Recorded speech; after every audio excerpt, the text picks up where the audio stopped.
Synthaholics.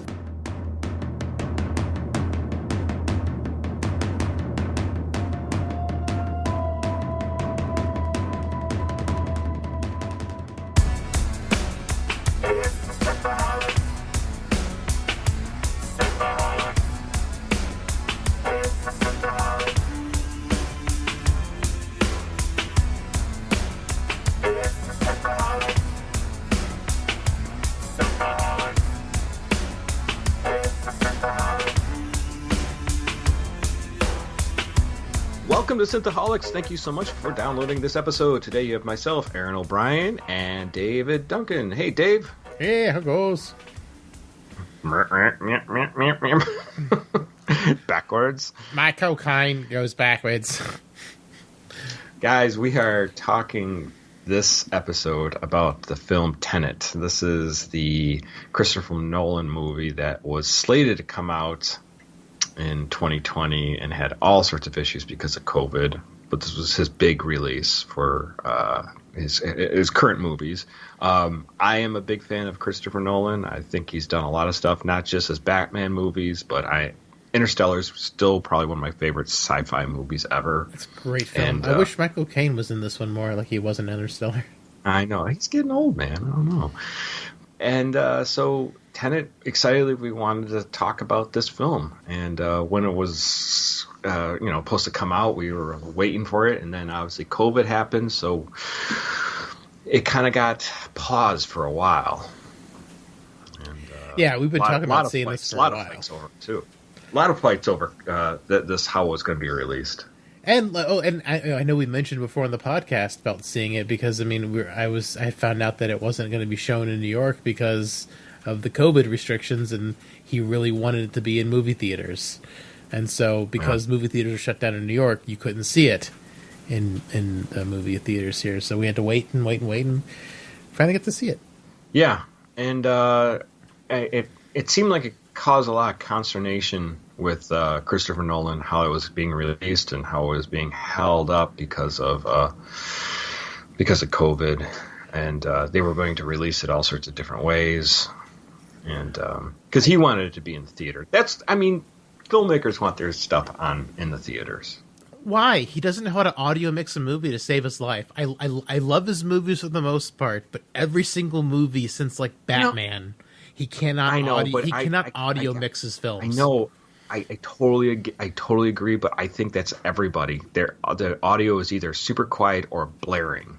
Nolan, he takes it to the next level, though. I mean, like, movies do have that problem where you do have to turn it down during the action sequences at home and turn up the. But the thing is, like there's the scene toward the end of the movie where the protagonist is talking to the guy when they're making the plan to go in. I couldn't understand anything the other guy was saying. I rewinded that scene and I could only get like one or two words.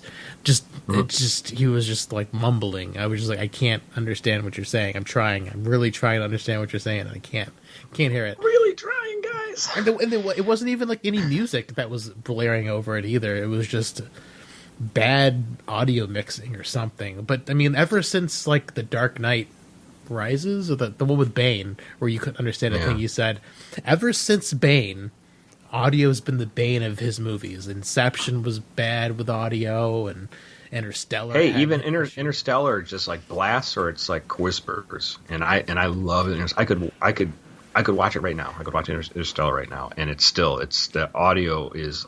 But I find that's the deal with a lot of movies.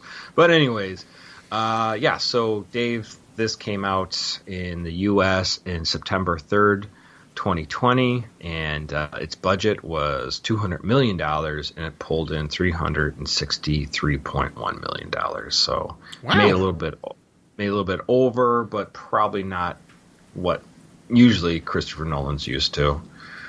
I'm surprised it made that much. I mean, I remember it saying it bombed at the box office because no one could go see it. So I'm glad it at least made more than it cost. Yeah, right. They made it up. I mean, but usually they like to at least double their money. But let's do a non-spoiler. We are just going to talk probably the first 10 minutes. We won't get into anything about what the movie's about, other than I'm sure it has something to do with time travel. But yeah, let's talk about the movie. Dave, just general impressions of this movie. I was really impressed with this film. I enjoyed it from beginning to end. I never felt bored. I just, like I said, I had to rewind it a couple times just to try to hear what people were saying. Honestly, I put in on closed captions now. It's just so much easier. You just have to do that. I got into the habit when I was watching movies and my kids were asleep and I didn't want to blare because that's how it was. It would be like blaring or whisper, so you turned it up so you could hear them, and then all of a sudden something would explode. So I just turned on closed captions, and I'm just used to it. I'm just used to it now. It's what I do. Yeah. With kids, I guess that makes sense. That's not a problem I have currently. But yes. I don't know. I probably should for any Christopher Nolan film going forward, because that's just. I mean, the movies are good. I just really wish he didn't bungle the audio engineering on every single film he put out. I mean, I guess to look up who did. I'll look up while you're talking. I'll look up who did this audio for this thing. Christopher Nolan. You bastard! I don't think it matters who did it. I think Christopher Nolan tells them to turn the volume down on everyone speaking. He's like, we're making silent films here. Yeah, right. Yeah. We're talkies. No talkie. We're not even going to name the character. Or the main character is named the protagonist. I really wish the bad guy would have been called the antagonist if they weren't going to give the main character a name. Right. I was weird. Like I've watched a bunch of reviews for this movie, like before I even saw it, and a lot of people were saying it wasn't really about time travel, and time travel stuff didn't really happen often throughout the movie. And I'm like, time travel's happening the entire movie, like. Mm-hmm. Even when you don't know what's happening, it's happening. So I thought it was kind of... I thought some people who were reviewing it were kind of misleading a little bit. This movie, I mean, but it's not like time travel in the way that most movies do time travel, so maybe that's why they said that. But it's fascinating. It's an interesting concept. Maybe their science is a little weird, because they say it's a little bit just like a magical... not magical, but sort of like, it's just not explained. Oh, they say it reverses entropy, but entropy isn't the flow of time. Entropy is randomness.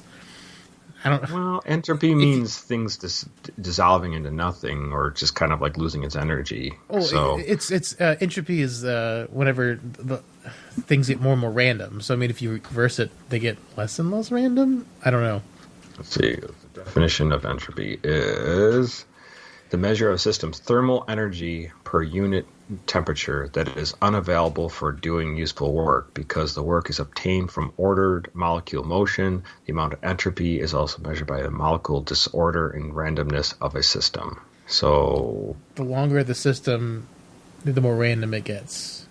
In Webster's, it's thermodynamics, measure of unavailable energy in a closed thermodynamic system. That is also usually considered to be a measure of the system's disorder, that a property of the system's state, and that varies directly with the reversible change in heat in the system, in adversely with the temperature of the system. And then broadly, entropy means the degree of disorder of an uncertain system. So yeah, that doesn't seem like it would be. I just wish they would just use chronotons. Yeah, we found the thing that'll reverse the flow of time using chronotons. That would be fine. Is chronotons Is chronotons a Star Trek only term? No, I don't believe so. I don't believe so. I'm trying to spell it right. Chronotons. Well, I just wonder, because I mean, like, if it's a Star Trek only thing, maybe that's why no one else uses it, but I feel like I've only heard the term chronotons in Star Trek. So I just wonder if it's a Star Trek specific term, which is why they can't use it. Or like, I don't know. Because, I mean, chronotons, it sounds like a time particle, so, I looked up chronotons and I got Crohn's. Chronoton is... Oh, my bowels. My bowels. Chronoton is a proposed quantum of time that is discrete, indivisible unit of time, part of a hypothesis that proposes time is not continuous. Chronoton is a proposed quantum of time. Oh, so it is an actual thing. It's proposed. It's an indivisible unit of time. So it's like, So it proposes that time's not Yeah, Chronoton. You can look it up. Chronoton under Wikipedia. That's cool. I thought it was going to be a Yeah, Star but Trek why didn't they specific use thing. Chronoton? Yeah, I mean that would have made sense if they would have used Chronoton instead of entropy, because entropy's randomness. But how about you? What'd you think of the movie? I mean, I really enjoyed it. It was well done, well thought out. So, anytime we deal with time travel in a movie, it leaves you your head scratching, and like you wonder, is that exactly how it should be? I thought now visually, he gets everything just beautiful. I mean, there's nothing to complain about this movie visually. It's stunning. The acting's great. The script and the plot line is compelling. So there's nothing that you can dislike. And if you dislike something, I'm not sure what you're looking for in a movie, honestly. But my issue is the depiction of some of the things, especially the time travel things. I'm just kind of like, that's odd. Why would do this? And I tried, and I watched it twice just so I got everything. So I kind of had it all sorted out. But sometimes I thought his execution on some of the time stuff got a little weird for me. Now that could just be me, and I could be totally wrong. I thought it like worked perfect. Because I mean, there's a part when we get into spoilers that I called it as it was happening. That there's a couple that came out. I was like, come on, I mustn't. Anyways, but I don't want to get into that. I just meant that. I just meant more visual stuff, visualizations. Like, I'm sure if there was a car chase scene, it's a Christopher Nolan movie, you're going to see a car chase scene, right? Almost all his movies has something like that. If it was Michael Bay, also car chase scene. Yeah, and there's some of the stuff that I thought was a little bit odd choices, but anyways, I thought it doesn't really break well. It doesn't break the movie for me. It never did. I think when I'm watching it, I think really hard about why things are happening. Like I try to deconstruct it, like see it on the different point of view for the time traveler compared to the regular people. So. Oh yeah, I was watching it under that light too, because I knew the movie was going to be trippy because everyone said it was going to be trippy, or everyone said it was trippy. And it's Christopher Nolan, so if you've seen Inception, Yeah, so I was like looking for hints about anything as from the beginning of the movie, because I knew they were going to be there, so I was definitely like trying to find them. Yeah. So yeah, I mean, but honestly, great movie, lot of fun. The actor, who doesn't really have a character name, he's called the protagonist. And he calls himself the protagonist as well. Yeah. John David Washington, which we just found out is the son of Denzel Washington. We did not know that until you read his back bio. But yeah, I mean, he did great. What's his name from Twilight? Robert Patterson, the Batman. Yeah, he did great too. We have Michael Caine. So, unfortunately, Michael Caine's only in the movie for a scene. Yeah, a scene, but still, Michael Caine. Michael Caine. We can't go wrong with more Michael Caine. Always got to throw him in. I love that that Nolan has like obviously a friendship with him, that he uses him in basically all of his movies all the time. Like he's in almost everything, which is kind of strange because he didn't use as many of his normal actors in this movie as he normally does. I mean, definitely, for sure. I feel like it was just Michael Caine and I guess Kenneth Branagh, but he only had Kenneth Branagh in Dunkirk, as far as I'm aware. Yeah. So it wasn't even like one of the long-term ones. So now I didn't see Dunkirk yet. Was Michael Caine in Dunkirk? I don't know. I fell asleep during Dunkirk. I knew Kenneth Branagh was in it because he was in the commercials. No, I don't see him. I don't see him in there. Huh. Guess he kept him out of the war movie. I guess so. But yeah, Kenneth Branagh, I think that was his first Kenneth Branagh movie, Dunkirk, and then he was the bad guy in this one. And Kenneth Branagh always does a really great job acting, and he just was such a creep in this film and made me really uncomfortable. Yeah, he is a wicked bad guy. I mean, he is intense. I mean, have you seen any of his Shakespeare movies? He's a phenomenal actor. Yeah, when he does King Henry V and Hamlet. Is that the one? Yeah, he did his own version of Hamlet, which was futurized, but not like modern future, but like future to Shakespeare's time. That was really good. It's unabridged. Maybe I did. It's like a 4-hour long movie. It's got Charlton Heston and all sorts of people. Yeah, it's a really long movie. It's really good. I highly recommend Kenneth Branagh's Hamlet if you're into Shakespeare and Hamlet. He was also, his Henry V scene is great. He was also in Othello with Lawrence Fishburne. Oh, I saw that. That was a great movie. I don't remember him in Othello. What did he play in that? Iago. Oh, did he? He was the bad guy. Bastard. He was a great bad guy. Yeah. Yeah, that's awesome. Yeah, that's cool. And unfortunately, he was the villain in Wild Wild West. Oh, God. Wild West. We can't all have the greatest... Yeah. But definitely look up his Henry V St. Crispin's Day speech for Henry V. He's quite young in that movie.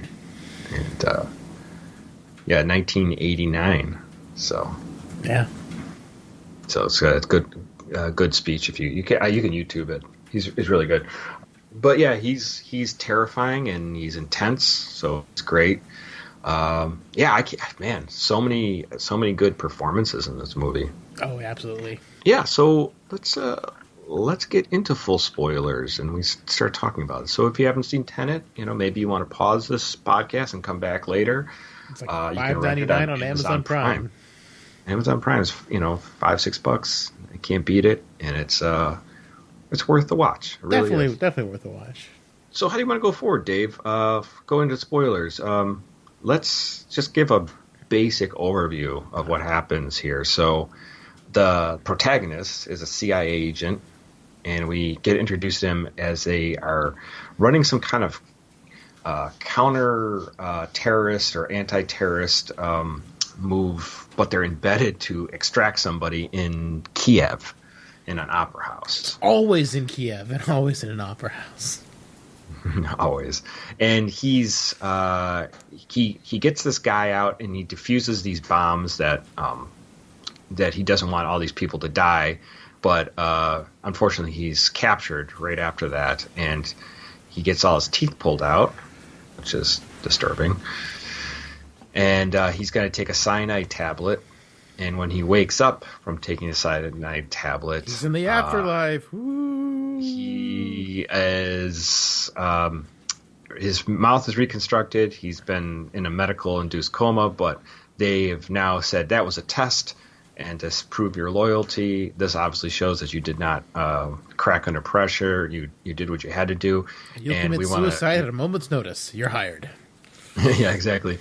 You are going to be hired or recruited for this organization called Tenet, and he's like, I don't know what that is, of course. So Tenet is something is protecting the world, or supposed to protect the world for something worse than World War III.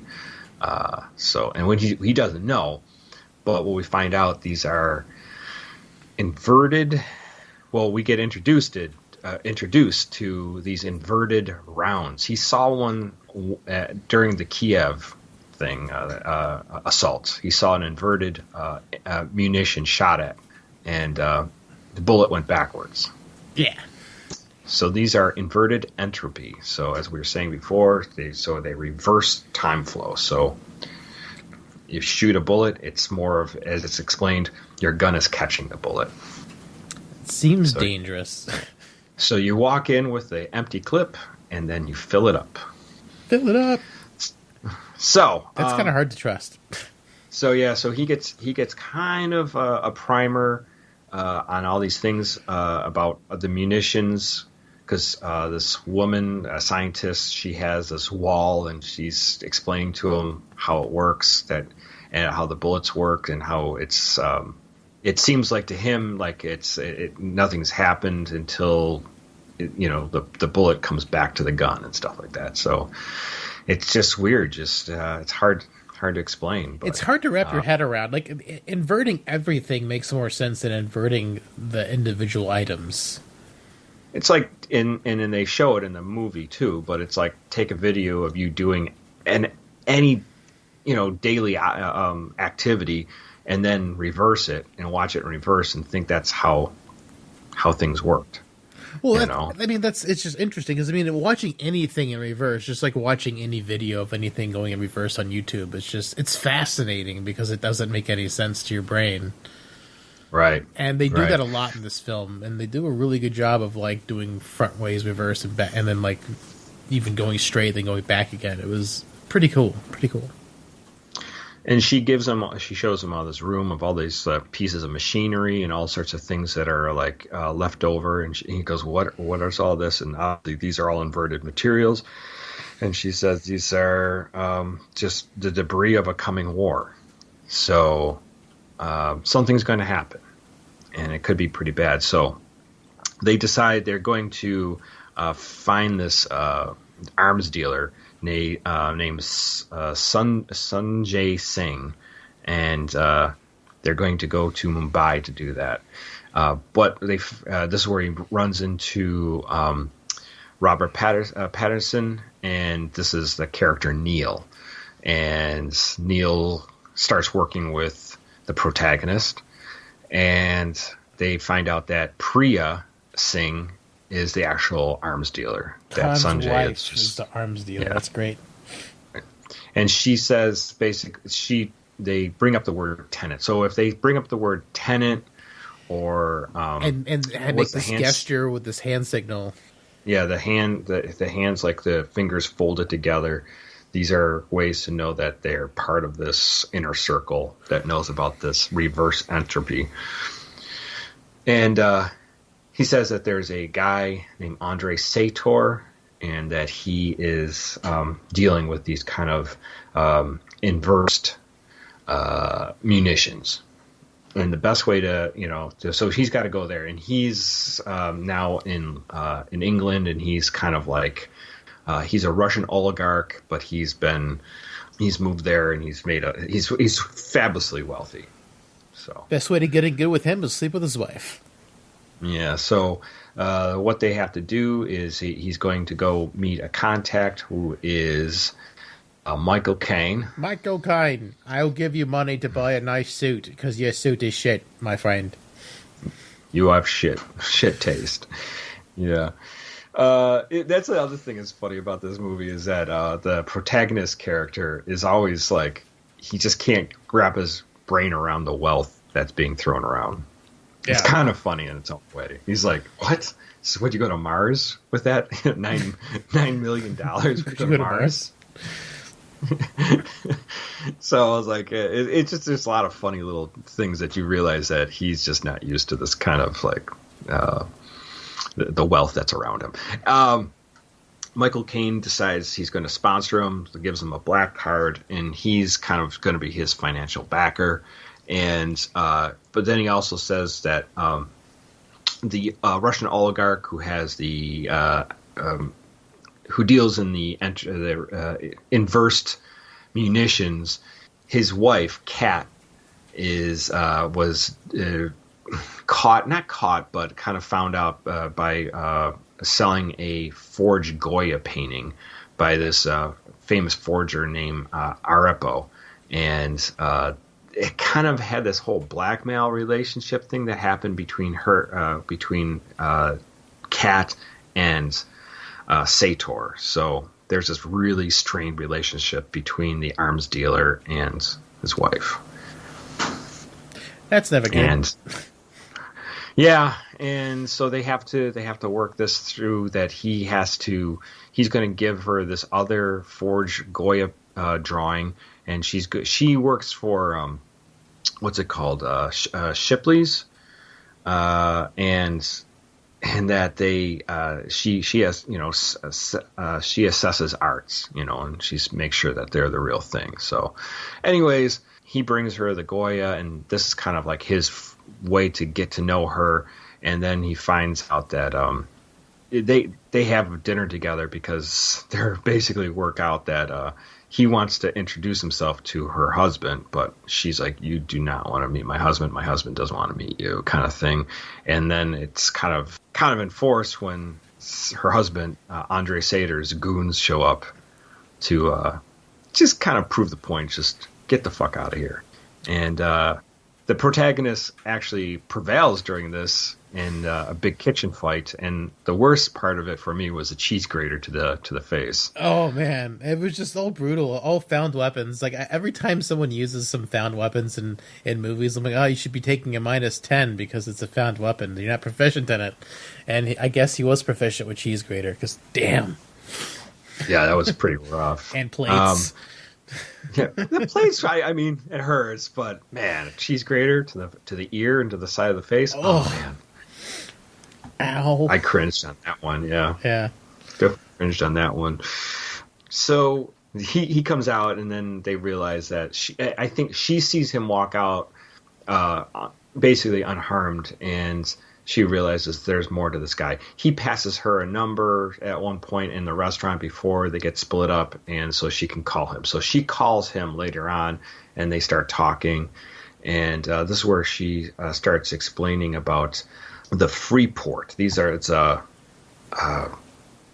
airport where a lot of people store art and stuff like that and not have to pay taxes on them or duty on them because they are not considered on either country. It's like an in-between place. And what we find out is this is what he's looking for. There's something in the middle of this art gallery that's being protected.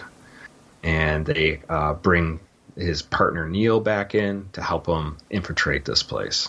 And they do a whole recon, see how the place is, how all the lock system, and how they have a fire suppression unit, and they have to figure out how to get in. And their plan is to crash a plane full of gold. And this was a real plane they crashed. They did not CGI this at all. They figured it would be cheaper to crash an actual plane into an actual building.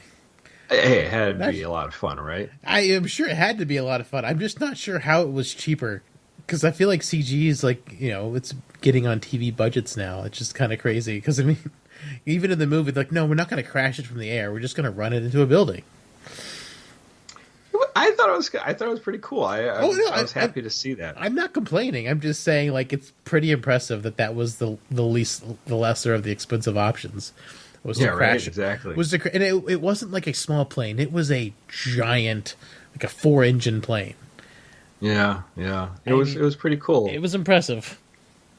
So they crash the plane, they dump all this gold, make this big distraction, and then the facility that Neil and the protagonist are inside at the moment, trying to with this piece of art that they were going to just to look at. And they end up breaking into the center of this facility, which has a turnstile. And this is the turnstile. They were not aware of this at the time, but the turnstile is what actually you use to go invert your time period, so you can go backwards in time. Yeah, these are scattered around the world, apparently for Sator, so he can go back and forth between time. Right, and there's different places you can use these turnstiles. Yeah, there's different places. So, and this is this is in the Oslo airport. This is this turnstile. So, this is where they run into during the whole confusion. Somebody goes into they come into the turnstile, and they open the turnstile, and they have two people come out. One person going one direction, the other person going backwards, and the protagonist fights this person in black. We don't know who he is, but we find out that he's fighting himself. Yeah, I thought that was the case. As soon as Vampire Boy took the guy's mask off, and then it's shown off screen. He takes his helmet mask off, and he's off screen, but you see him. He has a shock look, and then he kind of backs away. So, and I knew then too, it's either it had to be him or it had to be protagonist. So it was Neil, the protagonist, that he saw. At first, I thought it was both of them. I thought it was both. I did too. Yeah. I thought it was Neil, future version of Neil, and future version protagonist. But because the time travel is a little bit like hard to wrap your head around, it's only the protagonist, which is it made sense when it went back to it. But I knew it had to be one of the two. Like the whole problem with this movie is like they were successful because of everything in the movie. Right, exactly. Because it's a predetermined it's a predestination time travel because it has to have happened the right way for anything what you're seeing to happen. I agree, and as what you're saying there, it has issues when you kind of like start boiling it down to certain things, but we'll get into that later. But yeah, so we get in the Oslo turnstile, the fight scene. Pretty cool fight scene. Kind of weird in certain points, but it was definitely well done. And then they get out of there, and then they realize that they have to make contact again with Sador, and they're going to try to still get to know him. And the plan is they're going to get this plutonium that's supposed to be weapon-grade plutonium, and they're going to use that as, we'll get this plutonium and we'll make a business deal. So they're trying to get in his good graces. So this is the idea right there. So they go meet him, and he doesn't really take well to the protagonist. In fact, he wants to cut his throat open and stuck his testicles into his throat. It's funny to watch him try to pull out his testicles. And as he chokes and breathes. But then he brings up, do you like opera? And all of a sudden he wants to be friends. Yeah, he says, meet me at 8, we're going to go sailing. So, interesting, because I don't know if you've looked up this, but the Seder Square, it's basically where a lot of this is getting introduced, that it has the words Seder, Tenet, opera spelled backwards and forwards. So opera spelled backwards is Arapo, which is the forger's name. They're all the things in the square palette. They can be spelled backwards and forwards. Right. So, and these are all names are being. So when he says opera, then he's like, oh, let's talk. So. Mm-hmm. Anyways, I don't know if that's just a code word or whatever, but so they go sailing, and then his wife, the Seder's wife, Kat, tries to kill him while they're sailing and unhooks him. It's just this high-speed sailing that they're doing. High-speed sail racing, I guess. Yeah, it's pretty crazy. Kind of a strange thing to invite someone to when you're trying to talk about. I know. I thought business. Weapons. Yeah, talking weapons deal. I guess nobody's going to listen while you're out there. I mean, I guess, but still strange. So they go on the sailing thing, and like I said, his wife Kat tries to kill him, and then the protagonist jumps overboard and saves Andre Seder, and then Seder's like, oh, now we can be friends. Later on, you saved my life. We find out, yeah. So they're gonna work together in this plutonium deal, that he's gonna steal this plutonium. That the protagonist is gonna steal the plutonium for Seder, and then they'll be like good buddies and all that stuff. So he'll get more information. That's his plan. What he doesn't know is the plutonium doesn't really exist. It's not actually plutonium. It's a case that contains an artifact that was in Kiev. This artifact is part of this long chain of doomsday device, I guess, that's been scattered across the planet. The algorithm. Hidden. It's a device that'll let someone turn the entire world inverted. Yes. So, which would basically destroy everything. It's worse than World War III, right? Yes. So, but he doesn't realize this, and we have this whole thing where it's a heist scene where it's the car chase where they circle around these trucks that are holding the device. They think The protagonist still thinks it's plutonium that he's grabbing, and then when he opens it up, he sees the casing, and he's like, I don't even know what this is. And then we get the backward cars coming in at him,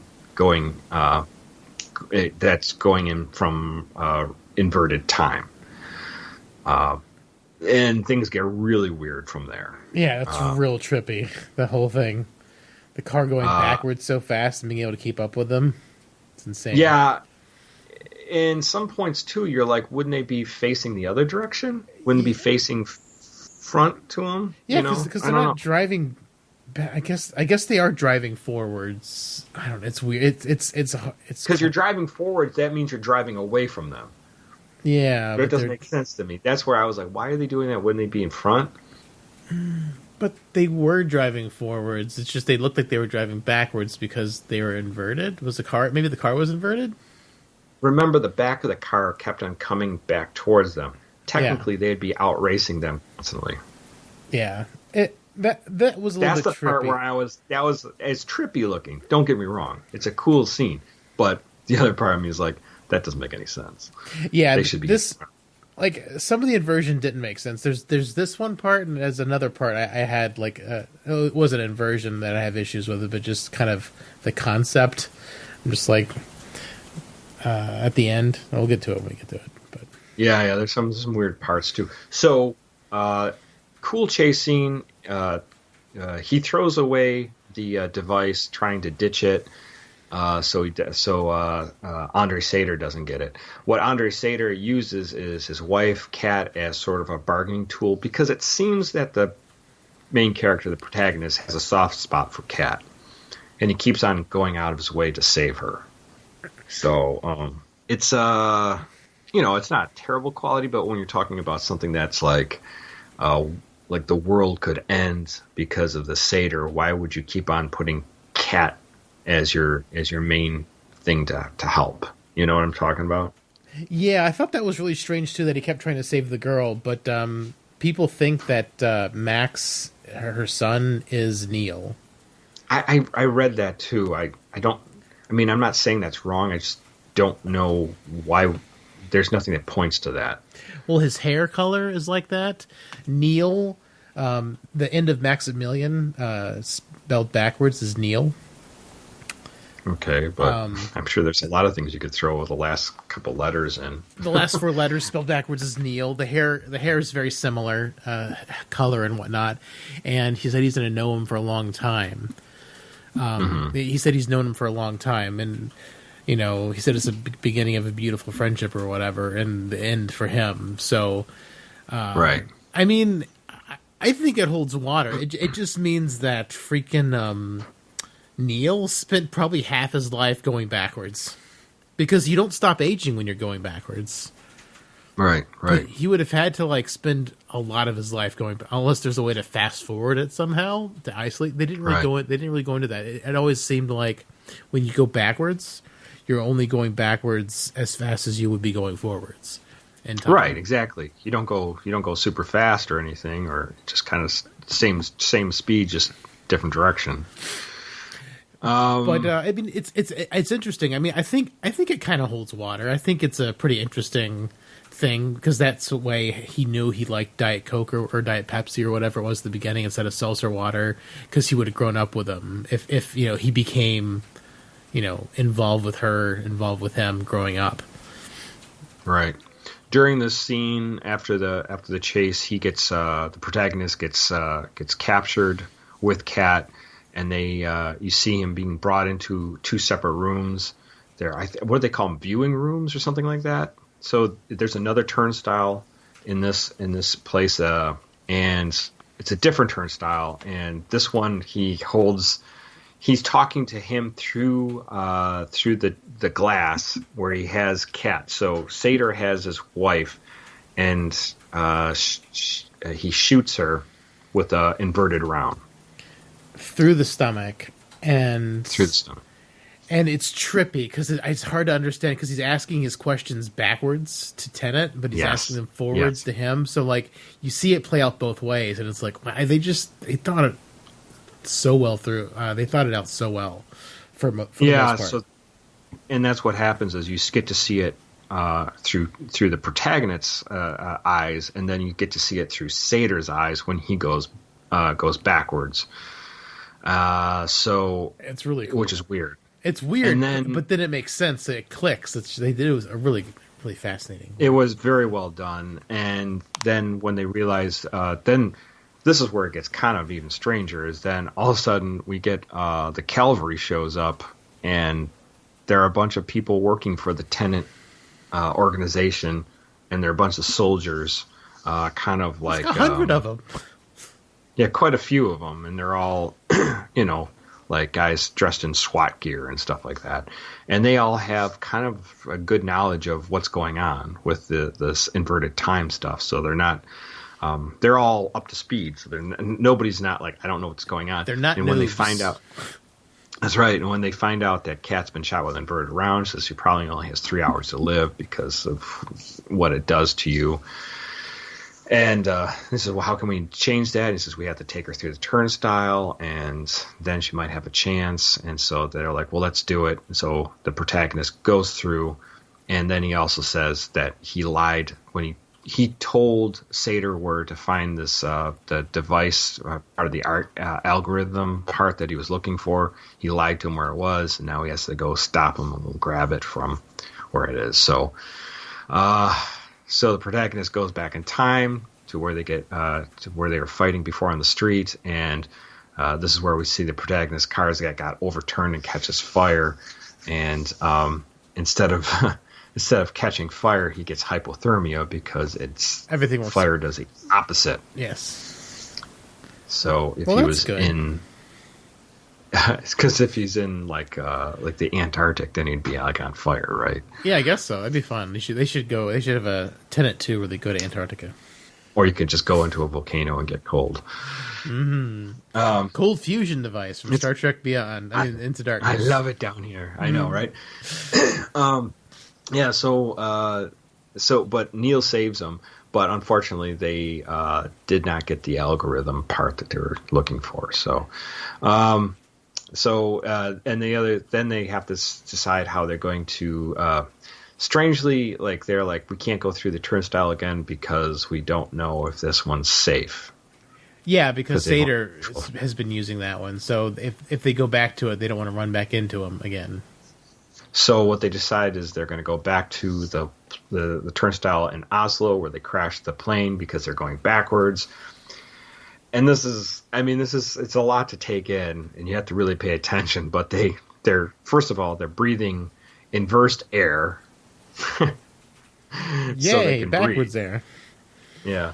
I never that didn't make a whole lot of sense. I mean, air is air. Well, it does make sense because the molecules are going the different direction. So it would be sort of like I don't know what inversed air does if you reverse the molecular spin of air. I don't know what that would do to you. I have no idea. I don't know what it would turn those molecules into. Well, because air is still air. I mean, it's still like whatever hydrogen, oxygen, whatever. Oxygen, carbon, and nitrogen. Is it all carbon dioxide when you're going backwards? No, I don't know what it turns. I don't know what happens if you maybe it is carbon dioxide. They have to pump carbon dioxide into you. Yeah, so you'll breathe out oxygen. I still don't think it works that way. I just don't know. I don't know how it works. But so they have to go like sealed compartments and suits when they go out, and obviously when they're walking, they're going backwards. And so they get to Oslo. They get to the plane crash, and this is where they take Kat on a stretcher through it, but unfortunately for everyone else, they're going backwards, which has got to be the most craziest thing that you've ever seen.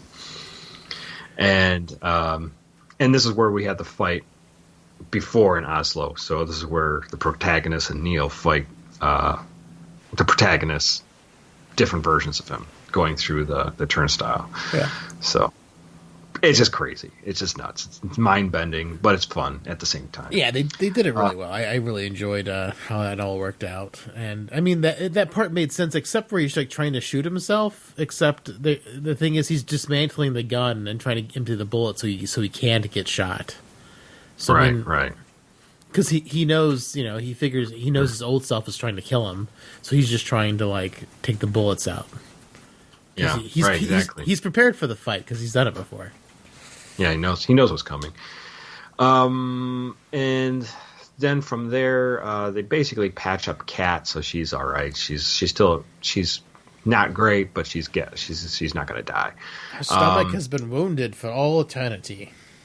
And then when they catch up with the Priya again, she tells them that Andre Sator is collecting the artifacts to make this algorithm that's capable of inverting the entropy of the whole Earth.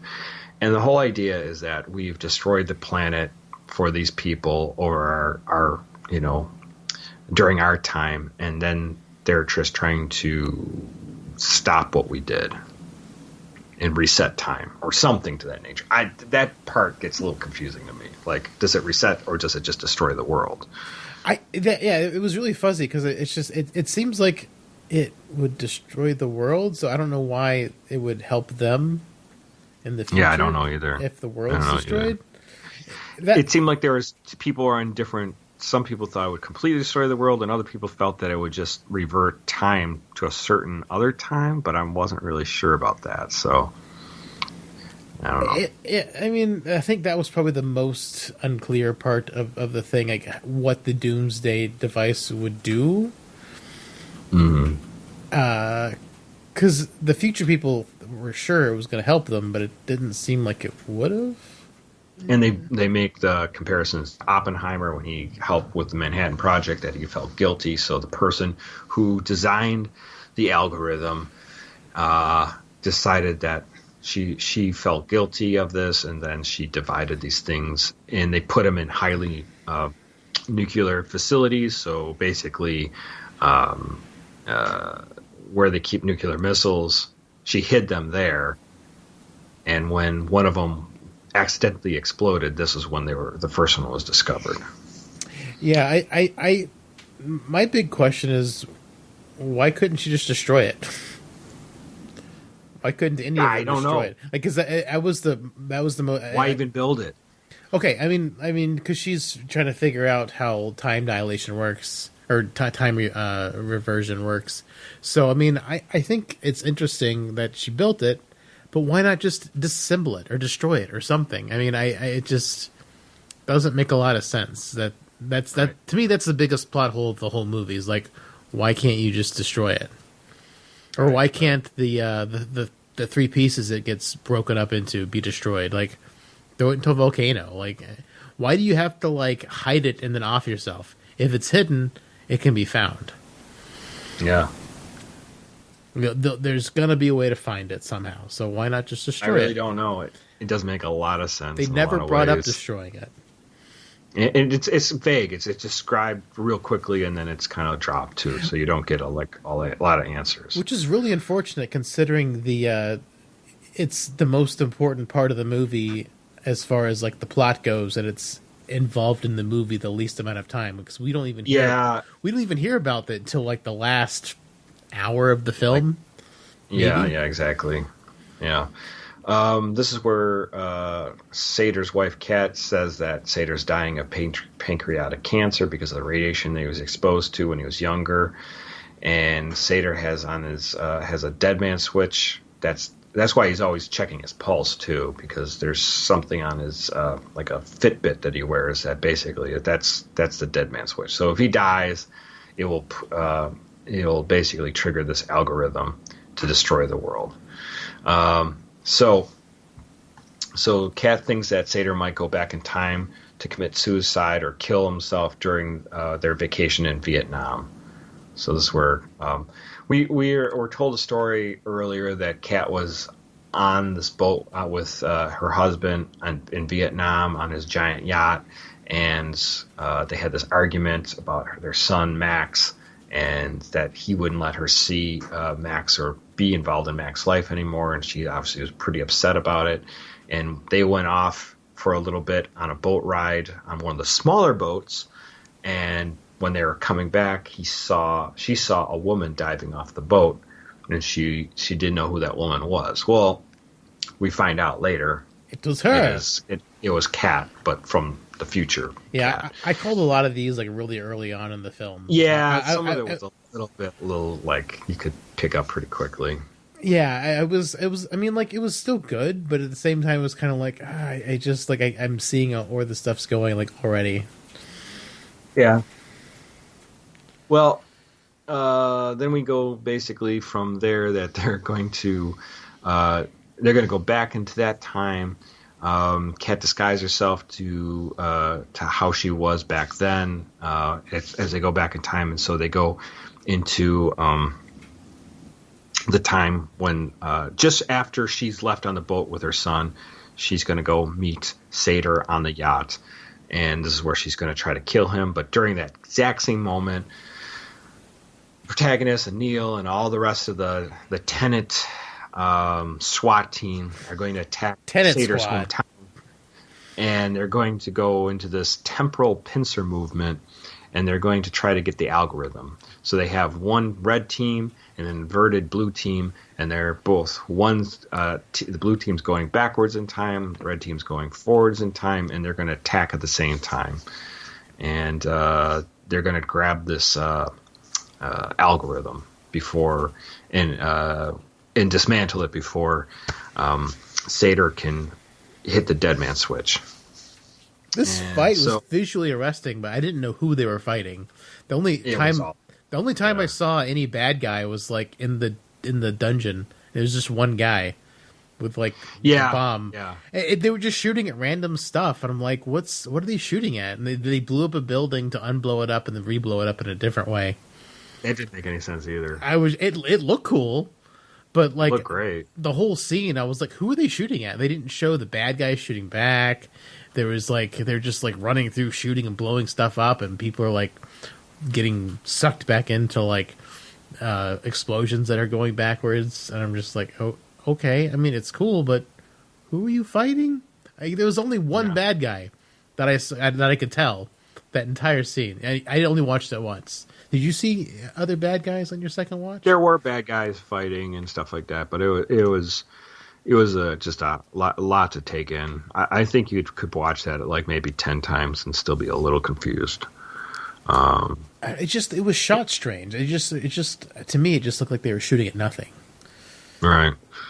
So yeah, they have the whole assault. They're trying to get the algorithm, and there's this whole thing where they have to go underground to grab this, and there's a bomb that's set there. It's going to go off, and anyways, it ends up that Neil goes back through a turnstile again to put himself, instead of going backwards, he's going forwards, and that's where he steals a truck and throws a line down into this giant pit so they can get out. But there's more to it. It's far more complicated than I can even get into. Oh, it's really complicated because also he's already there and dead on the ground. Yeah, so he must have gone back at another time and been shot. Well, he has to go back and reverse time so he can get shot and die for Tenet, or for the protagonist. Yeah. And so they're successful. They do get the algorithm. Somehow Kat kills Sator just before, and it doesn't trigger the algorithm before they've pulled it apart. It's not really fully explained, but somehow it didn't trigger it. Well, there's also the question of, like, I don't understand why it was tied to his death, because it had to be pushed. Once it was down there, it had to be pushed by someone in the future. Mm-hmm. Or maybe they would know because they would find the records of the date of his death. Yeah, I don't know. Yeah, and so that's why they hid the body, because they didn't know when he died. But if they hid the body, then wouldn't that just be the same day of? I don't know. Yeah, it's confusing. Not clear. Kat kills Sator, and they drag him off the boat. So I love how she cut the lines on the side of the boat and they just put all this like suntan lotion that was really slippery. Oh, it's just you could just push him right off. I know, right? Slides right off. That was kind of slide my husband off. How many women want to do that to their husbands? He hits a part of the boat all the way down. Oh, just brutal. I know, it's pretty rough. There's some rough scenes in here. I mean, nothing's gory to the extent. No, it's not super gory. It's implied But thinking about what's happening, it's just like, ow. Oh, I know, yeah. It's like the cheese grater scene. You don't actually see any gore, but it's just like, or the teeth scene where he's pulling the teeth. I mean, there's gore, but they don't show it. So yeah, then they're going to divide up the algorithm, and they're going to all kill themselves after they hide these algorithms, these pieces. And they're all going to divide into 3, but Neil says, I can't, I got to do something else. So he they divide it in 2. And we have a last scene where Priya is going to try to kill Kat while she's getting her son, Max, out of school. And this is where the protagonist comes and he shoots Priya in her car. And we find out that the protagonist is the leader or the person who controls Tenet. He founds Tenet. He founds Tenet. He just never knew. It was because time is weird. Because he hadn't done it yet. And that's how the movie ends. There's a lot to take in, and there's probably even things that what we've tried to explain here that we've probably missed a couple points, but I think we hit all the main points. Yeah. What do you think, Dave? I mean, like, time travel's hard to articulate, period. Reverse time's a little easier in some ways, but also they don't really explain a lot. There's some weird things they do, you know? Yeah, but I mean, after Avengers Endgame, I was like, fuck time travel. This was the worst time travel movie ever. Because they did it Endgame's pretty bizarre. They did time travel so bad. This movie, like, won me back over to time travel. Like, they did time travel well. Yeah, even Star Trek Discovery hasn't been doing time travel very, very well. I mean, the only thing is, like, you're inverting time, so you can go back in time. But like you said, you're not going super fast, so you just every minute that you live forward, you're still going backwards if you're inverted, and then you have to go through another turnstile to put yourself back into going the right direction. Yeah, it's trippy. Which is crazy. It's really trippy. I don't know. Mm-hmm. They could have done some really cool stuff with that. I mean, like maybe like freeze people once they've been inverted, so they can just keep move back through time, so the future people could come back and sabotage Earth. Because that could be really interesting if they did do a sequel, but I doubt they will, since Nolan doesn't do sequels. I mean, he did 3 Batman films, but he was under contract for that. Yeah, right. Because at the end of the movie, they made it sound like the story was only half done, the way they wrote those last couple lines, because there's still a lot more that has to happen. I don't think you'd want to do another story like this. I don't think you could. But I mean, I mean, like, they figured this out, and that was kind of twisty and turny, so maybe they could. I mean, Christopher Nolan is on the writing credit, so it's definitely pretty smart guy. Yeah, smart guy, and I'm sure he has some. Just can't mix audio. Yeah, I know. What do you think? I mean, the story's great, very entertaining. I'm more. The things that have me scratching my head is like, okay, so honestly, 2 most interesting people in time travel for me is Neil. He does a great deal of time traveling, going backwards, inverting, and obviously Sator. Yes. Sator goes back, and there's, I mean, stuff we don't even know he's doing. Obviously, he's probably off screen doing crazy shit, right? Oh, of course. But with that being said, he shows up at Vietnam on the boat with Kat, right? Mm-hmm. And Kat now had left with their son on the boat. Now, Sator takes off, the current version of him takes off on a helicopter just before that. Mm-hmm. It's kind of implied. So what we're seeing is the future Sator who showed up on that boat on Vietnam. Yes. Like, why would he not know that Kat's shouldn't be there? Well, what I don't get, I thought he thought that she was telling the truth at first, and that she came back because she said, "Oh, we gotta, work things out. We can't leave things the way they were," because she was trying to trick him. But then there's the point where he calls to bring Max back, and then he makes a face because she's with Max. So I thought he was going to take a gun and try to kill her. He must have known at that point. But he didn't. He was acting like he didn't know. I was like, what? He made a face like he knew, and then he said, and they made a comment like they said that you're on the boat, and he says, so what do you think? You're not talking to your own wife or something like that? She made some comment. It was like a little side comment because I think they said Anne or something like that. It must be their nanny or something like that. I think they mentioned somebody named Anne, and it doesn't matter. It seems weird that he couldn't figure that out at that point. I mean, this is a guy who's like super paranoid, always paying attention to all these weird details, you know? And like they were trying to bone, sort of. I mean, I think she was hoping that was going to happen because he's like, I'm going to fuck my wife one last time, and you're going to, just die. And then we're going to end the world. Yeah. But he doesn't like try to like take her shirt off or anything like that and see the scar because I mean, like, he didn't even make a move for it. So that seems a little bit bizarre. Yeah. It's the other side of it too that got me kind of like, and we kind of talked about it before, is if they built the algorithm, the people from the future, right? Mm-hmm. People think the scientist lady who explains time inversion to the protagonist at the beginning is the woman who figures out how to make the algorithm in the future. I mean, maybe, but she builds the algorithm, then feels guilty, scatters it secretly. Like you said, why not destroy it? And then you have these future people who give Sator all these turnstiles to go back in time. Yeah. Right? Mm-hmm. And gives them caches of gold, money, and gold, and probably all sorts of other crazy stuff to use. So my thought is, no matter what happens, it's already happened. Yeah. So what they're trying to do is futile. Yes.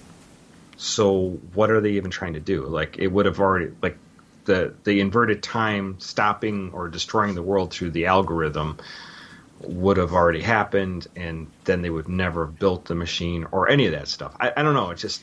It would have. I mean, the thing is, it would have already failed. But the thing is, it still has to play through once so you can see it fail, and that's what we're seeing. We're seeing the first time it played through, and we're seeing it fail because it all had to happen that way for it to happen that way.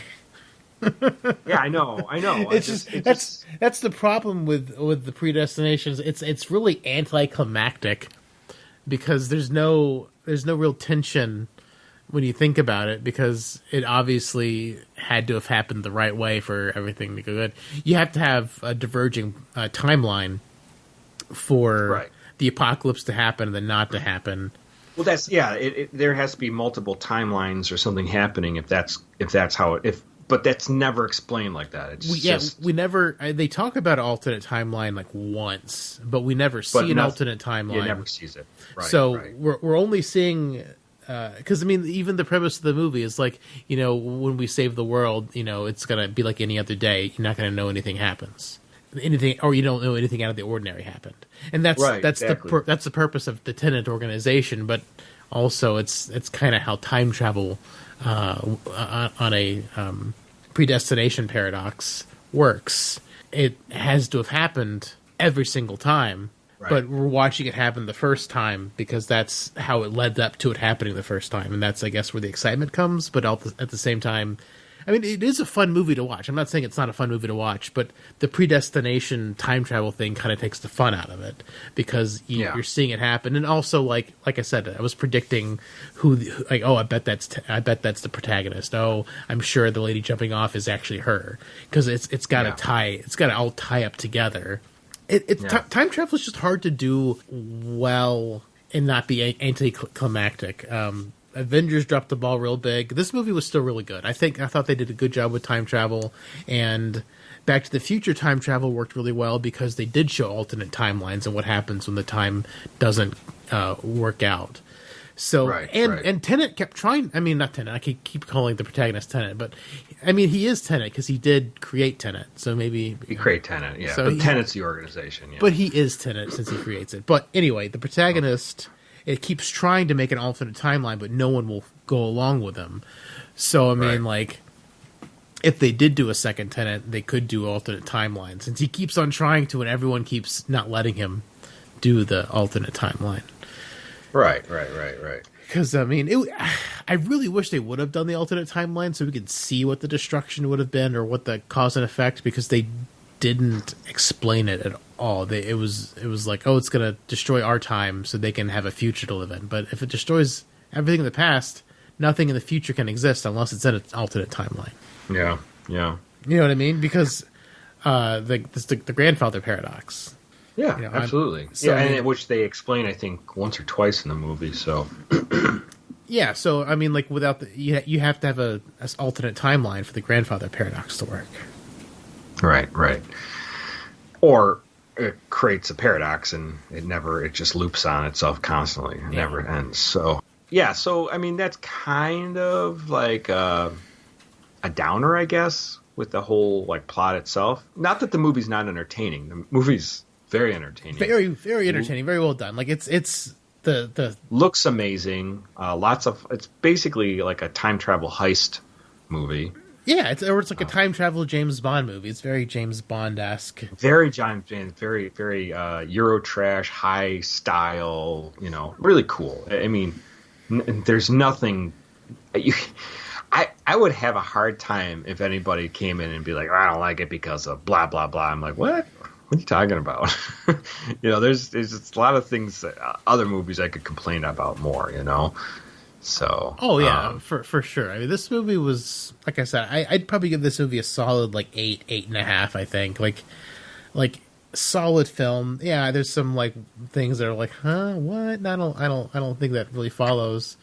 A couple things that kind of got on my nerves was Tenet's obviously soft spot for Cat.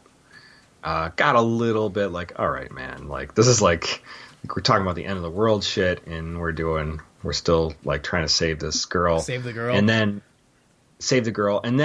the other thing is Cat's just like two-dimensional characters, like my son. Oh, you don't care about me or my son, and it's a little bit like, okay, if they would have made a harder connection to Max being Neil, I could see it. Yes, and if that would be different, and if the protagonist knew for sure, but I don't think the protagonist knew until Neil was telling him, "Oh, it's the beginning of a good friendship for you, and you're gonna know each other. We're gonna know each other for a long time."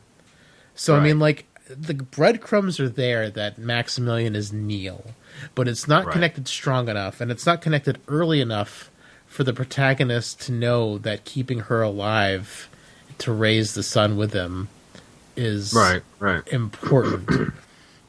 So that's where I agree. That's what makes me scratch my head, because I mean, if that was a harder through line of the movie, it would have made really sense. Implied. It's really not implied. It's just breadcrumbs. It's just breadcrumbs. I thought possibly that it could have been that. I actually crossed my mind that her son might have been Neil or somebody like that, but it's just not really spelled out. So.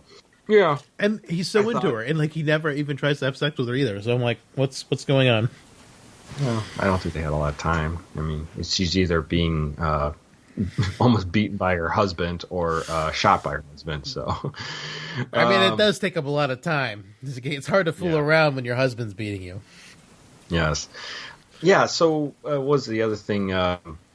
Sator is, I mean, like we were saying before, just like a really disturbing villain, very well acted, very fierce and terrifying all at once. He made my skin crawl. I was like, yeah, he did. Yeah, he just total lunatic. I was impressed, but the thing is, like, he played such. I mean, I guess Hamlet is a lunatic too, but I mean, I guess Hamlet's supposed to be a good guy.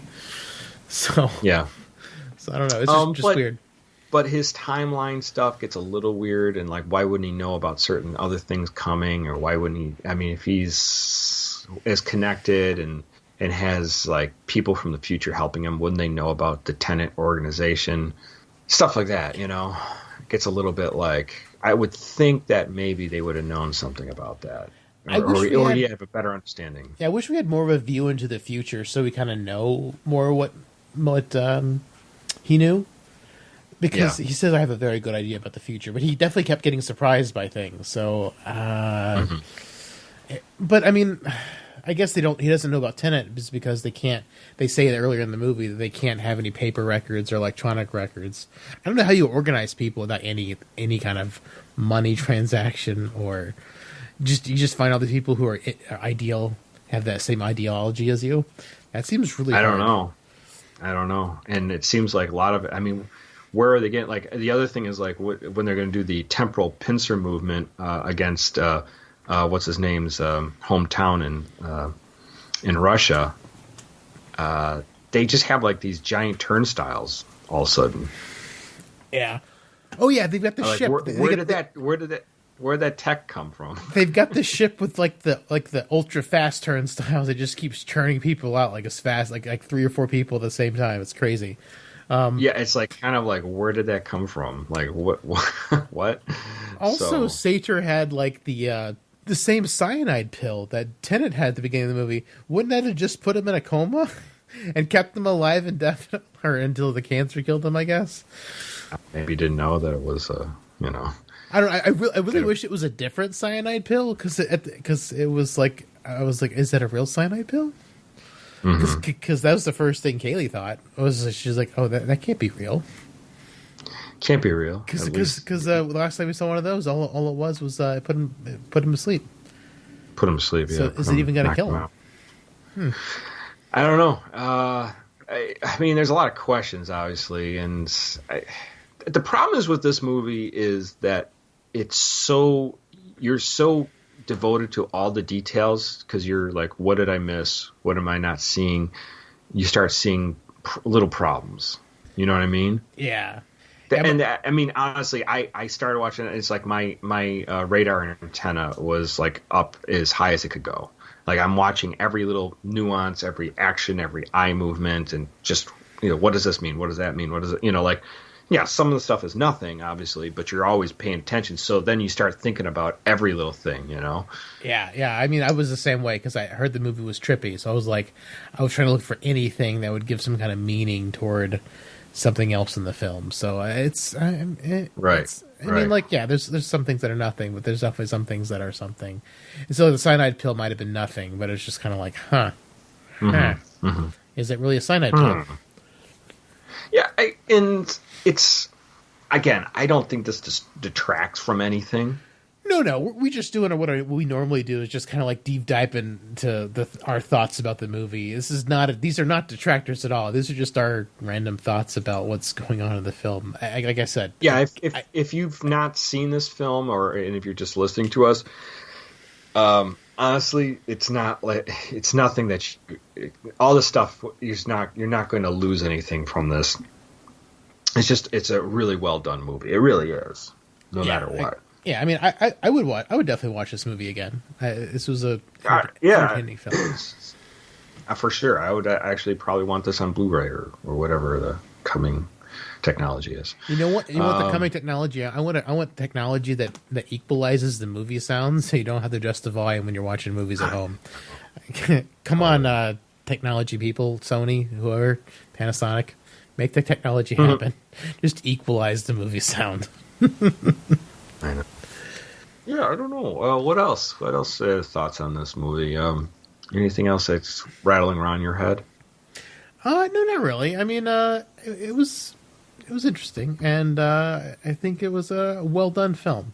Yeah, I mean, there's nothing I can complain about other than, I mean, it's like when everything we're saying is just like because we were paying so much attention, and I love The Prestige. I love Interstellar, Inception. I haven't seen Dunkirk yet. I'm trying to think what else. I mean, the Batman movies are awesome. Obviously, well done. So, this guy, he does really good. But I gotta say, you definitely know you're watching a Nolan film most of the time. Yeah. I mean, he's definitely got his look and feel to his movies. Mm-hmm. Super surprised Leonardo Dicaprio wasn't in this one. He's been in so many of them. Yeah, I know, right?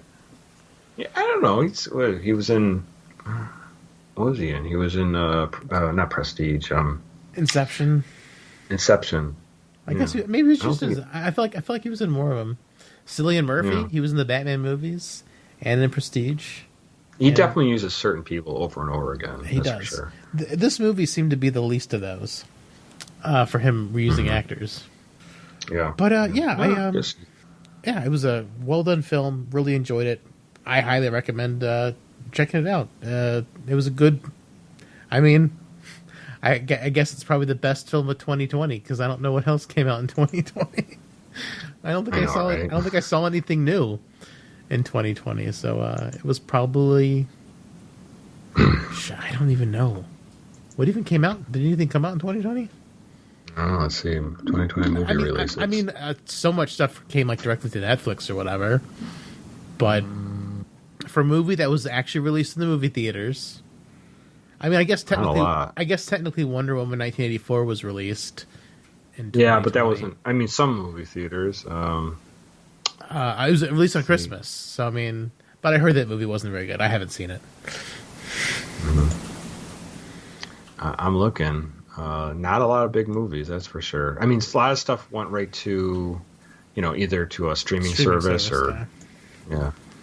I'm probably going to go out on a limb and say this is probably the best movie of 2020. Not that I saw many, but there you go. Not that many came out. Take it for what it's worth. Yeah. I enjoyed it, and I thought this is there's nothing wrong. That's anything that we've been nitpicking has just been like literally finding just small problems that we were made us think while we were watching it. But it's a very enjoyable movie. Well, when we do podcasts, we always try to watch things with like our extra thinking cap on because we're like, what was that? What was that? Hey, explain this to me. What's going on here, guys? Question everything. Yeah.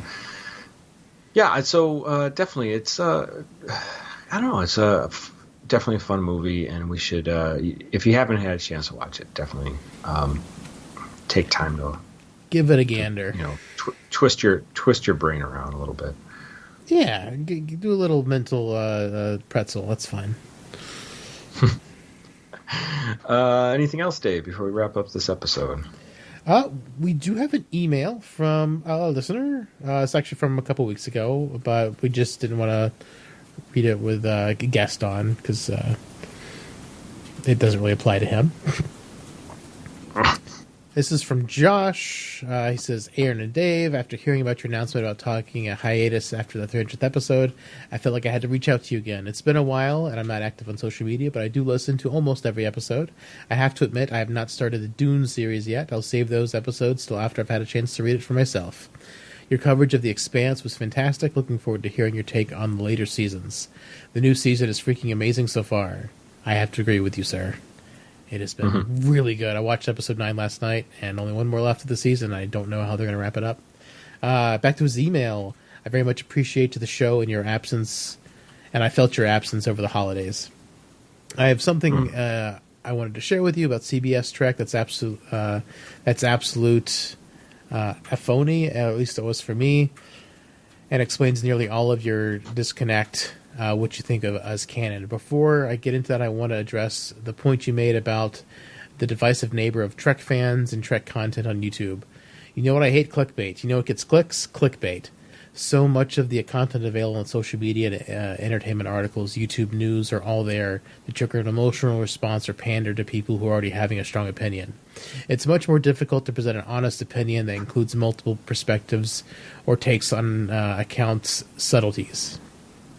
Or takes into account subtleties regarding complex topics, which we need more of that in the world. Star Trek resonates with so many people and deeply influenced my own childhood and early adult experiences.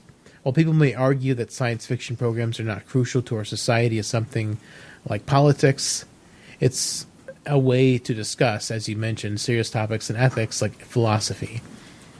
Mm-hmm. And totally agree on that. Yeah, for sure. And I have been just as frustrated about the lackluster presentation of CBS Trek, and having the opportunity to experience the frustration along with you guys has been cathartic.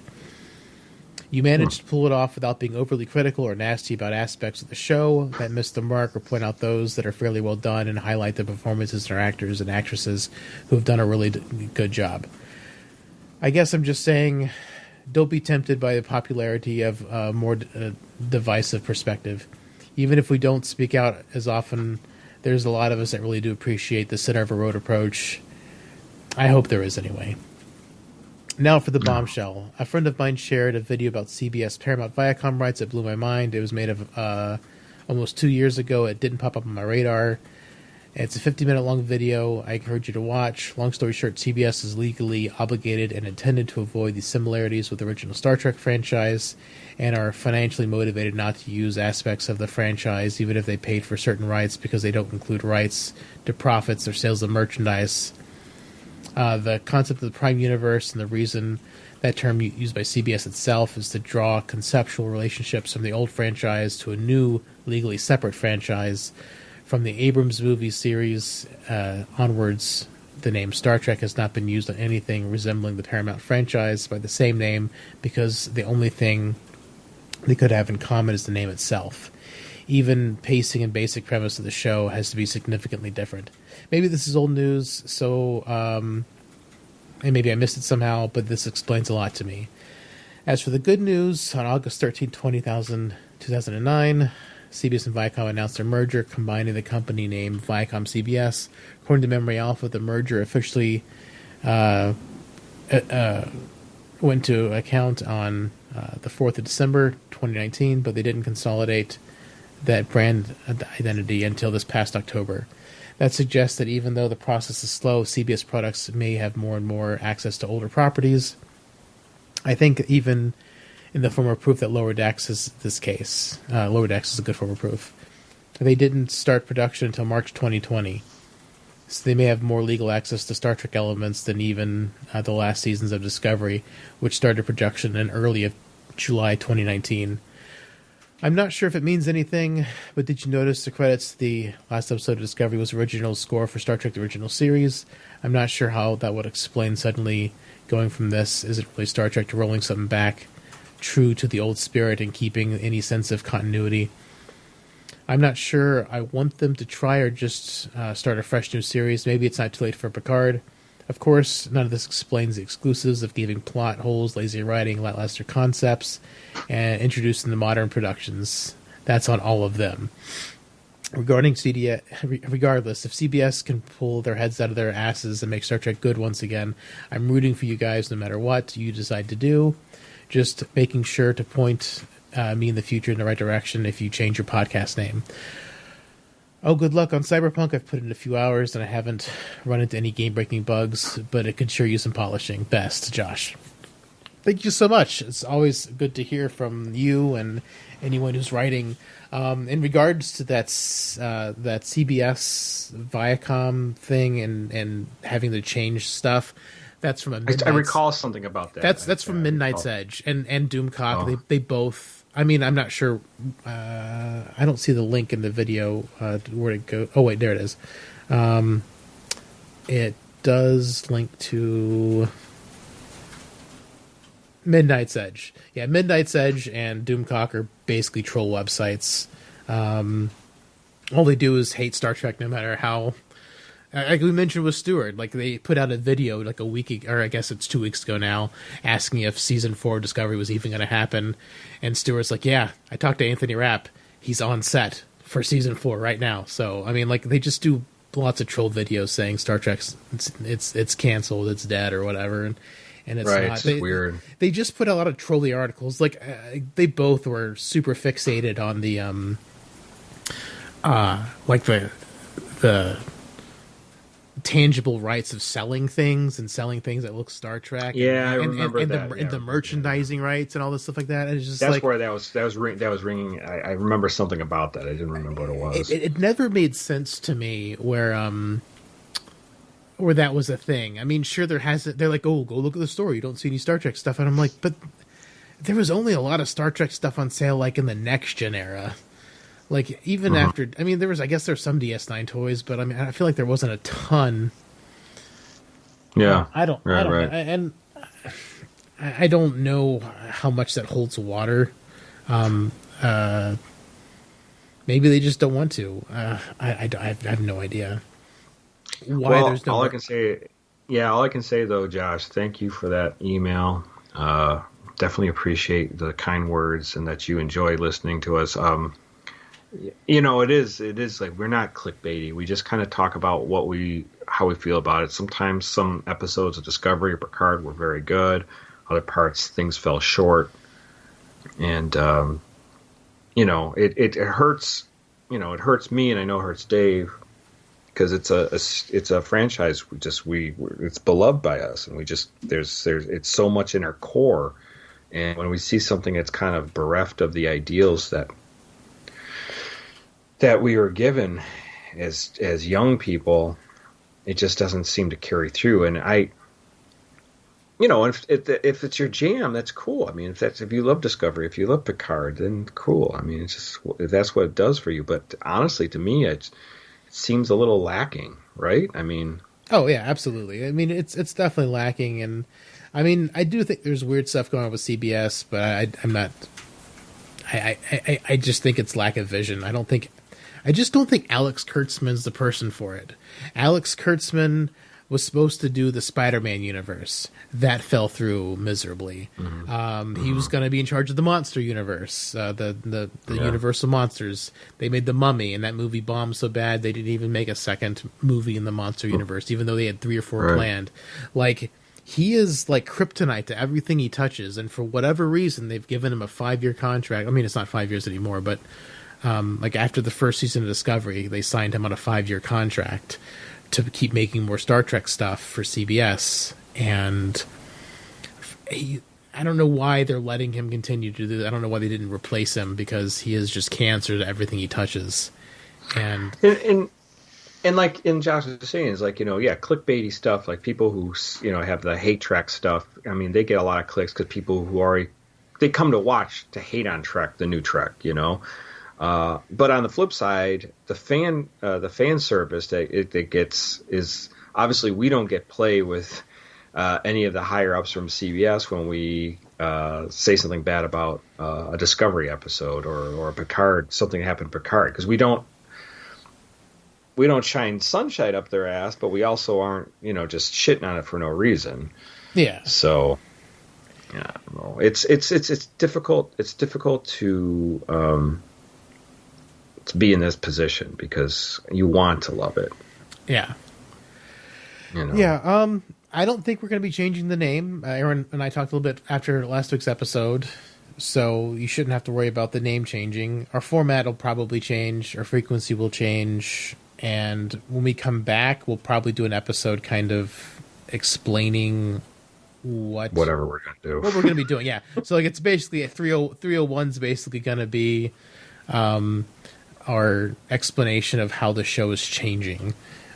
So be on the lookout for 301. Don't know when it'll come because we're still talking about it and thinking about it. We're doing some soul searching. Yes. We're not like we're never going to talk about Star Trek again. It's not that. We're just more of we're going to take. We're going to start looking at other things and other stuff that we think could be more interesting, not just for us but for everyone else. God, and just talking about Tenet, I really enjoyed this film, and it's nice talking about something. It's nice talking about something I didn't just trudge through. Yeah. I guess. Oh, I know. The Discovery there's like trying to find. I would, in certain episodes I did enjoy, but a lot of it was like it's true. But I mean, like in the last 2 episodes, we took that 2-week break for the holidays. Felt great not having to talk about it, having to watch it. I did not rush to watch those episodes. I was not in a hurry at all because it wasn't exciting. It hasn't been good, and I've been watching Deep Space Nine again. Like I started rewatching Deep Space Nine over the last week or so. Like I skipped a lot of the episodes in season 1 because I didn't want to bore my wife to death. Because season 1's kind of rough. But we've watched most of season 2. We skipped a couple episodes. We skipped Paradise because there's no Quark in that episode, as far as I remember. I love Paradise. I like Paradise too, but like there's characters she particularly likes, so I was like, I'll skip over this one just to. But the writing on Star Trek Discovery is so completely off from all other Star Trek. In 3 seasons of Discovery, okay, just for reference, you probably heard in the background, my Alexa responds to a computer. So when I say computer or whatever, like, turn on the lights, turn off the lights, it'll turn on or off the lights. And so on Star Trek, when they say computer, my Alexa lights up and she's like, what do you want me to do? I don't understand. And it's lit up in half a season of season 2 and a couple episodes of season 1, more than 3 entire seasons of Discovery and 1 season of Picard. It's lit up in more than a couple episodes than it did for the entire season. Like, just the way Star Trek is written is completely different than the way it used to be. Like, they don't ever talk to the computer anymore, or it's very, very rare. Maybe once every other episode. Like, it's very different. Everything about how Star Trek Discovery is written, just even to that kind of detail, like where they ask the computer to do this, ask the computer to do that. Like, it is so completely different and foreign from what Star Trek used to be. Just from that perspective, Alexa notices the difference. Weird. And I notice Alexa's different. Just that's writing. That's how the show's written, and for whatever reason, that works better than what they're doing in Discovery. Yeah, I don't know. There's a lot of stuff. There's gains and then there's a lot of losses. So I can't really. It's hard. It's hard for me as a Star Trek fan because it's a big part of my identity, and me too. It's just hard. I know it is, and it's just hard to see it kind of like stripped away and kind of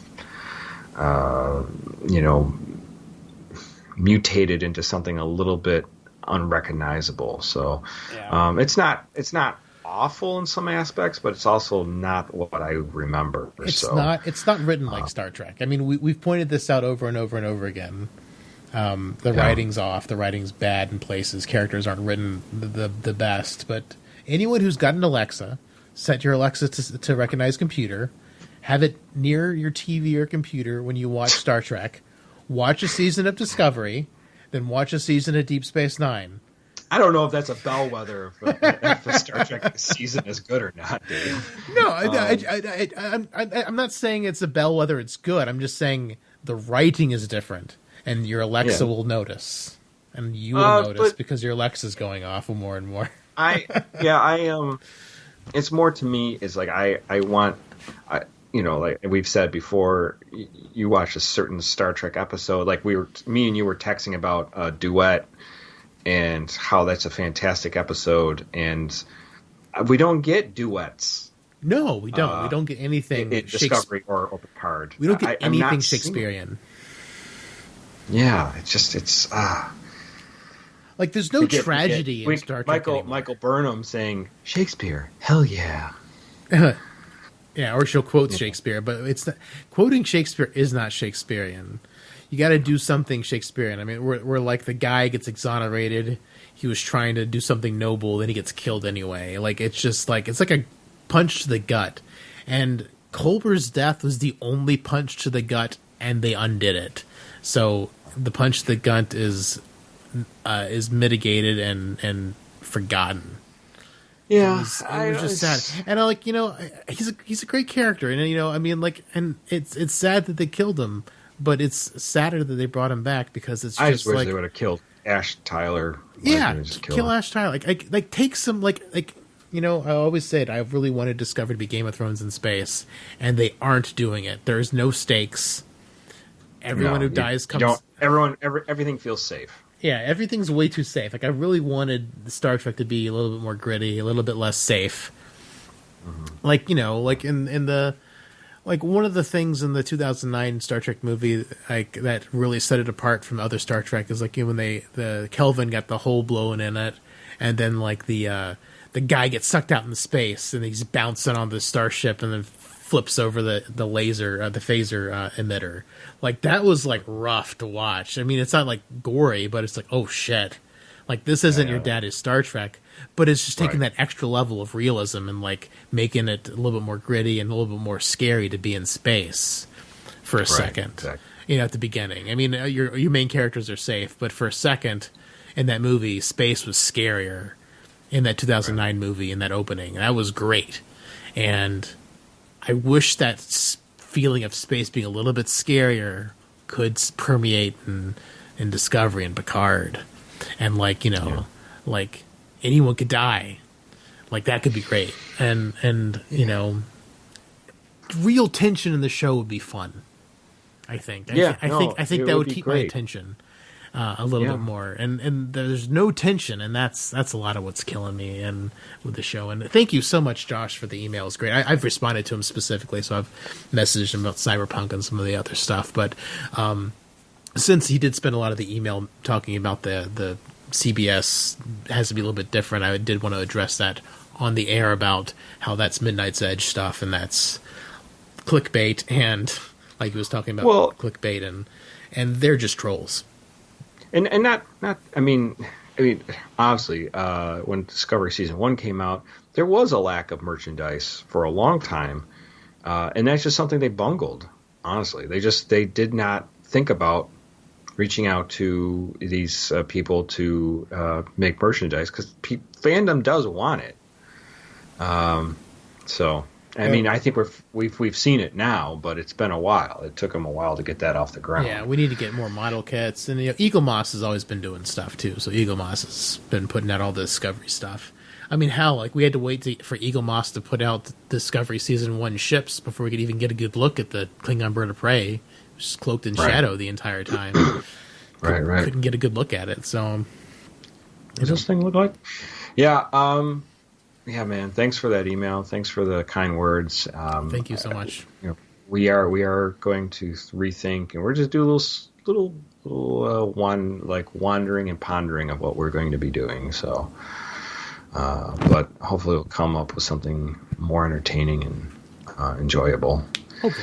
And I mean, like I said, we will talk about Star Trek in the future. It just may not be the main thing we're going to talk about all the time. And we'll probably start doing more things like with Stuart, just like maybe do a whole season recap. And maybe it'll be less frustrating to talk about that way too. Like maybe just do that, or do like we'll check in mid-season, let you guys know what we're thinking, and maybe check in at the end. Taking a step back from the granular and maybe going for a wider berth. Or macro. Yeah, macro, not micro. Yeah, guys. So, So, in the future, yes, there will be Star Trek, but not as much, episode by episode. We probably do more stuff like talking about movies like Tenet, and maybe other books that we want to talk about. Maybe video games. There's lots of stuff to talk about, so we're gonna figure it out. We're passionate about more than Star Trek, and Star Trek's been taking a lot of this wind out of our sails, so we want to get into more stuff. It just makes us feel sad. Yeah, we want to be happy and talk about things that make us. And I'm sure you've been hearing in our voice when we're just kind of like, maybe we should be better. Exactly. All right, guys. Well, thank you for the email. Thank you for listening. I hope you guys got a chance to watch Tenet. I hope you got a chance to enjoy this movie. It was a fantastic ride. So, and if there's any other emails you guys want to send, we can read them on our last episode. Our last episode for a bit. Yeah, you've got a week for our last episode before a break. So. Absolutely. Yeah, please send us an email, drop us a line. We would, if you give us permission to read it online, we'll do that as well. In the meantime, you can hit us up. You can send that email to our email addresses at synthaholics@yahoo.com. You can hit us up on Twitter at Synthaholic Duo. Find us on our Facebook group page, Facebook.com/groups/Synthaholics. And you can also donate to us at our Patreon, Patreon.com/Synthaholics.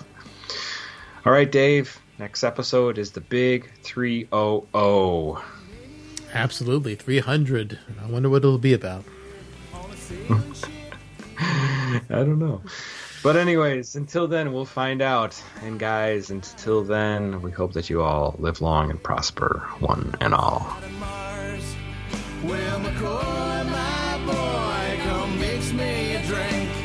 Before the night's over, I'll puke in the sink, and we'll cry till we laugh, and we'll both shit our pants. You're the best drinking friend I ever had. Not so bad. I watched the movie twice. Oh yeah? Yeah. I think I got it pretty figured out. I mean, it's not that difficult. Yeah, Some people were like, this is like a, I've heard two people like, well, maybe three. One, it's a masterpiece. Others is like, I can't figure this thing out. And then other people are like, meh, it's all right. Yeah, so it seems like all over the board. I'm probably in like the, it's a good solid, 8.5 out of 10. Not like a masterpiece. It wasn't a bad movie by any stretch of the imagination. It was interesting. It was. I thought they did some interesting ideas played around. I think they could have done some things a little better. I mean, I thought, what was it? His last movie, the one before Tenet. I never saw Dunkirk. I hated that. I was like... I never saw Dunkirk. I never got a chance to see it. I wish I saw it. Is it boring? It's a war movie, isn't it? It was so fucking boring. I was just like... Really? Yeah. Yeah, they made war really boring. You've made war boring. Good job. Good job. Yeah, I did not enjoy the movie at all. Like, I was just like... it's probably my least favorite Nolan film. Because Memento was really good. The Batman trilogy was good. Interstellar I really liked. Mm-hmm. This movie was really good.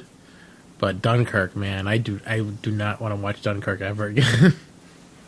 I'll end up seeing it because I do like all his movies. I don't think there's any. I'm just looking at his movies. The Following, which is a really good movie. I didn't see Memento. that. Memento's Following great. is a good movie. Yeah, Insomnia with Al Pacino and Robin Williams. Really good movie. I didn't see that. Obviously, the Batman movies. Prestige is awesome. One of the I liked The Illusionist better. They came out at the same time. I like the Prestige because it's so weird. Because they've got like Tesla and David Bowie plays Tesla and stuff like that. Yeah, it's really cool. But then Interstellar is still one of my favorite sci-fi movies. Yeah, I could watch that movie over and over again. It's such a good movie. But yeah.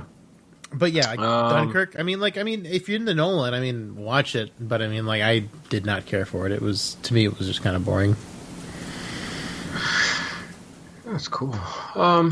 Okay, so I had my tooth pulled. The one you had did they do a root canal on it? No, they end up pulling it. So yeah, I had my tooth pulled. When was that? Monday. I had it pulled Monday. Do you have to watch out for dry socket for a week or something? Yeah, I can't stick pencils in there and shit like that. So. Can't suck on a straw or. I've sucked on a few straws. Okay. But it's been okay. It's sore once in a while, but it's been all right. So I don't know. Yeah. Let's see where it goes. It seems like it's healing though, so that's good. That's good. Yeah, I'm kind of depressed that I got pulled, but whatever. My mouth is like a twisted jack-o'-lantern. Now you can identify with the protagonist. Except he didn't Believe have me. Believe me, I did. It's ironic we're watching this movie as you're having things with your teeth done. No, it sucked. What was I going to say? How do we want to handle that? Do we want to... I think we should do a non-spoiler. Just talk about our general feelings about the movie, without getting into things. Yeah. And it'd be too much to plot everything out about the movie, I think. I don't want to get too far into the weeds, but there's a lot of stuff we got to cover, and there's a lot of things to talk about, so... Yeah, it was a fun movie.